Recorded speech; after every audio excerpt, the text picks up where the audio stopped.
Doctor కి వచ్చిన తిప్పలు, ఆ తిప్పలు ఏంటో తెలియాలి అంటే ఈ స్కిట్ చూడాల్సిందే. సో లెట్స్ వెల్కమ్ తుఫాన్ Teja and team. Shankar Dada Shankar Dada Shankar Dada MBBS. So నమస్తే సార్, నా పేరు కోస్తా కామేష్. నేను ఒక డాక్టర్ని. సో నేను ఒక కోస్తా బిడ్డని. ఇంకోటి నా ప్రొఫెషన్ కూడా కోస్తా కామేష్ కాబట్టి కోషుడు ఉంటుంది కాబట్టి దొంగ సచ్చినోడు. సో యాక్చువల్గా ఏంటంటే సార్, నేను ఒక బర్రెల డాక్టర్ని. మనం చేసిన ట్రీట్మెంట్కి మా ఊళ్ళో బర్రెలన్నీ చచ్చిపోయినాయి. ఆ బతుకు తెరువుకి ఎట్లయినా బతకాలని నా బోర్డ్ని RMP డాక్టర్ అని మార్చేసిన. సో ఇప్పుడు జనాల మీద నేను ట్రీట్మెంట్ చేస్తున్నా. ఇక వాళ్ళు ఎప్పటిదాకా ఉంటారో పోతారో ఇక దేవుడు ఎరుకు, నాకు తెలియదు. ఇప్పుడే క్లినిక్ ఓపెన్ చేసిన. సో మేము స్టార్ట్ చేయాలి. క్లినిక్ పేషెంట్స్ వస్తూ ఉంటారు. ఓకేనా? ఓకే. కోశయ్ ఫస్ట్ పేషెంట్. డాక్టర్ గారు నమస్కారం అండి. నమస్తే. బాగున్నారండి? బాగులేనయ్యా. ఏం రోగము? జనాలకు ఏ రోగాలు లేక నాకు గిరాకు రాక. ఓహో, డబ్బు జబ్బు ఉంటుంది. ఇంతకీ నీ జబ్బేంటో చెప్పాయా? లేట్లేదండి బాబు. చాలా పెద్ద సమస్య వచ్చి పడింది. అవునండి బాబు. ఇంతకీ నీ పెళ్ళైందా అయ్యా? ఏదో నీ దయ వల్ల అట్ట అయింది. నా దయ వల్ల నీకైతుందా? నాకైతే లేదండి అయ్యా. సరే కానీ చెప్పండి. పిల్లం అందంగా ఉంటుందా? అబ్బా, కత్తిలాగా ఉంటుందండి. కత్తిలాగా ఉంటుందా? ఒకసారి నాకు కూడా చూపిరాదు. అది అంటున్నారు. ఏం లేదు. ఇప్పుడు అంత అందంగా ఉన్నా నీకు ఎందుకు లేకటం లేదయ్యా నీకు? అసలు అందానికి లేకపోవడానికి సంబంధం ఏందని కదా నాకు అక్కడికి అర్థం కాంది. అయ్యా కరెక్టేనయ్యా, నీ చెప్పింది కూడా కరెక్టే. మరి ఓ పని చేద్దాము, నీకు నరాల బలహీనత అనుకుంటా, నీకు చెకప్ చేయాలి. ఇక్కడ చేస్తుందా? అది ఇంట్లో ఉందండి, అందుకే లేబర్ రాలేదు. ఏందయ్యా అది? అది వెళ్ళామండి బాబు. వెళ్ళామా? మరి నీకేదో అనుకున్నాలే. సరే గాని బాగా ఓవరాలింగ్ చేస్తున్నట్టున్నావుగా. ఏదో అట్ట అరే నీ సిగ్గు శివడా. సరే గాని నీ సమస్య తీరాలంటే నువ్వు 9 గంటలకే వండుకో. నీ పిల్లని తెల్లారు గంటల లేస్తుంది. అదే అట్ట అయితే ఎవరితో 9 గంటలకి పొద్దున్న లేచిపోతాయో. అయ్యా అట్టు అయితే అయ్యా ఫీజు అయ్యా. ఫీజు లేదు, ఫీజు లేదు, పాషా.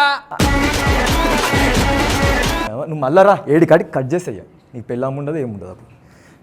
Next patient. డాక్టర్ గారు రాత్రి నుంచి మా నాన్నగారికి ఒకటే దగ్గుతున్నారు, ఒకసారి చెక్ చేస్తారా? ఒక్క నిమిషం. మీరు ఆయన కూతురా? అవును. అందుకే జల్లుసి వస్తాయండి. సరే కానీ బాగా ముసలోడైంది కదా, ఒంట్లో జీవనం తగ్గి ఉంటుంది. అయ్యో డాక్టర్ గారు అట్లా కాదు, ఇంట్లో మాకు అమౌంట్ లేక టెన్షన్ పెట్టుకొని ఊరికే రాత్రి నుంచి దగ్గుతున్నాడు. అలానా? సరే ఓ పని చేస్తావు, నేను బాగా చెకప్ చేస్తావు. నీ హార్ట్ ఎట్లుందో ఏంది కథను నేను చూసి ఒక్క నిమిషం ఆగు. అయ్యో అమ్మా, మీ నాయనకి చాలా వీక్ ఉందమ్మా హార్ట్. అవునా డాక్టర్ గారు? నువ్వు పని చేయి, ఆయన భయపడే విషయాలు ఏం చెప్పకు, నేను డబ్బా కట్టేస్తాడు ఆయన. ఓకే డాక్టర్ గారు. సరే కానీ ఆయన మంచిగా కావాలంటే నేను 3 పూటలు టాబ్లెట్లు ఇస్తా, అది వేసేసేయి, తగ్గిపోతుంది. తీసుకో పో. డాక్టర్ గారు ఇది వాటర్ తోటి వేసుకోవాలా, మజ్జిగతో వేసుకోవాలా, పాలతో వేసుకోవాలా? ఫినాయిల్తో వేసుకోమా. టాబ్లెట్లు దేనితో వేసుకుంటారమ్మా? వాటర్తోనే కదా. పో. సరే డాక్టర్ గారు. ఒక నిమిషం మర్చిపోయినా, ఫీజు కట్టు. ఇప్పుడే కదా సార్, ఇప్పుడే కదా చెప్పారు, షాక్ విషయాలు ఏం చెప్పొద్దు అన్నారు కదా. అమ్మా ఓమా ఫీజు. ఛీ, పొద్దున లేచి నా పిల్ల ముఖం చూసినట్టున్నా. సరే నెక్స్ట్ పేషెంట్. డాక్టర్ గారు ఇంకొకటే నొప్పి అంటున్నారు చూడండి. అవునా? ఏమైందయ్యా? ఏమైంది అసలు? ఏమైంది? రాత్ర కూర బదులు పురుగుల మందు కలిపేశాను. అమ్మా పురుగుల మందు కలుపుడు ఏందమ్మా? మొగుని చంపేద్దాం అనుకున్నావు, ఎందుకు కలిపినావు పురుగుల మందు? అయినా నువ్వేం చేస్తున్నావు? తినేటప్పుడు తిట్టవా ఒర్లవా? నోట్లో ఏం పెట్టుకున్నావు? నాకు సమస్య ఉంది సార్. ఏ సమస్య? టైం ఏడైందంటే నాకు మాటలు రావు సార్. ఎందుకురా నా జీవితంతో అట్లా ఆడుకుంటా? గదేం సమస్య? సరే ఇంత నువ్వేం చేస్తున్నావు? మన కళ్ళు కనిపిస్తలే మొగుడిని? అయ్యో పాప, మొగుడిని ఏమైనా చేద్దాం అనుకుంటున్నాను. డాక్టర్ గారు నాకు ఒక జబ్బు ఉందండి, సాయంత్రం అయ్యేటప్పుడు కొళ్ళు కనపడవండి, అందుకే పురుగుల మందు కలిపేశాను.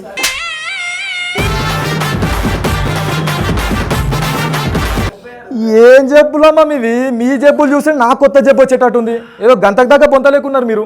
సరే మిమ్మల్ని జల్దీ పంపించాలి కానీ ఇగో ఈ టాబ్లెట్లు 3 పూటలు రాసుకో, వేసుకో, తగ్గిపోతుంది. పో. సార్ ఎంత సార్? నీ ఆస్తి ఇచ్చేయరా, నీ ఆస్తి ఇచ్చేయి. ఇదిగా సార్ ప్లీజ్ సార్. ఫీజా? సరే 500. సార్ జర చూసి తీసుకోండి సార్.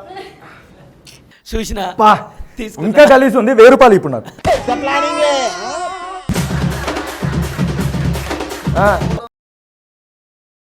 ఈ నెక్స్ట్ టైం వస్తావు కదా అప్పుడు చెప్తే నీకు. ఏం లేపో చెప్పు. Next patient please. నేను ఎందుకు వచ్చానో తెలుసా? డాక్టర్ గారిని పడేద్దామని వచ్చాను. వామ్మో. డాక్టర్ గారి అమ్మ నేను డాక్టర్ నా అట్లా మీదికి రావచ్చు, పక్క జరు. ఇంతకీ ఏందమ్మా అంత వయ్యారంగా ఊపుతున్నావు? ఇంత నీ సమస్య ఏందో చెప్పు.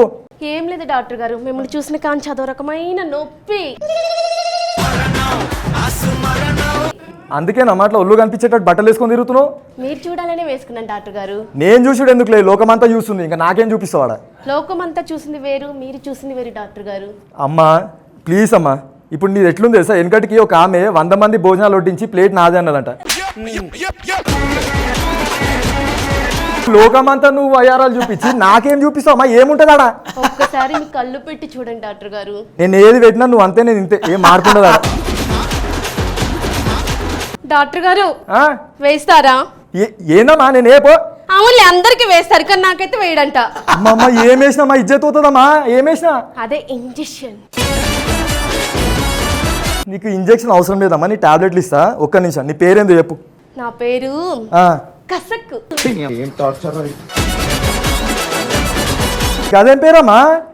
మా ఊరు వాళ్ళందరూ కసక్ లాగా ఉంటామని పెట్టారు డాక్టర్ గారు. ఈ కసకేందో పసకేందో ఫసకేందో అంతేగా అంతేగా. ఇంకో 3 పూటలు వేసుకో పో, తగ్గిపోతుంది. ఫీజు ఎంత? 500. నువ్వు అడగాలే కానీ నా ఆస్తి మొత్తం రాసిస్తాను డాక్టర్ గారు. నాకు అంత ధైర్యం లేదమ్మా, నువ్వు పని చేయి. నీ ఫీజు వద్దు, నీ 500 వద్దు, ఏం వద్దు, నువ్వు వెళ్ళిపోమ్మా, వెళ్ళిపో. ఇంతమందిని పడేసాను కానీ డాక్టర్ గారిని పడేలేకపోయినా, అందుకే నేను నెక్స్ట్ జీవన్ గారు మిమ్మల్ని పడేస్తాను. నేను అప్పుడు డైరెక్ట్ మాలేసుకునే పోతా. Next patient. నేను ఎత్తున్నా. అరే ఎవరు? నాది ఒకటి పోయింది, నాది ఒకటి పోయింది. నీ దగ్గర ఉంది, ఏడికి పోలేదు. నాది ఒకటి మిస్ అయింది. అయినా నువ్వు ఎవరురా? నువ్వు కట్టె పట్టుకుని వస్తున్నావు క్లినిక్ ఇది. ఎందుకురా నా జీవితంతో అట్లా ఆడుకుంటావా? దొరికిందిలా, దొరికింది. నేను కోల్తాలా, నేను కోల్తాలా, నేను కోల్తాలా, నేను కోల్తాలా. ఫన్ తేజ, నీకు పడేయడానికి ఒక కసక్ వచ్చింది, పడేలేదు. నీ లైఫ్ పసక్ అయిపోయి ఉండేది. వీరభద్రుడు గారు మీకు ఎలా అనిపించింది స్కిట్? తుఫాన్ తేజ స్కిట్ కూడా తుఫాన్ లాగా అలా వచ్చి ఇలా వెళ్ళిపోయింది. అట్లా ఫాస్ట్గా ఎక్కడ ల్యాగ్ లేకుండా సూపర్ ఉందబ్బా. సో అవును, ఒక డాక్టర్కు ఇన్ని కష్టాలు ఉంటాయా? అంటే నిజమైన డాక్టర్కి ఉండవులే, వెటనరీ డాక్టర్ నుంచి నార్మల్ ఆర్ఎంపీకి మనుషులు చూడడానికి వచ్చారు. ఈ డాక్టర్కు లాస్ట్ వచ్చిన క్యారెక్టర్కు పెద్ద తేడా లేదు. వీళ్ళందరినీ చూసి నేను అదే అయిపోతుంది. అమ్మా మేడం బామ్మో. సో అందరు బాగా చేశారు, super. So all the best తుఫాన్ తేజ.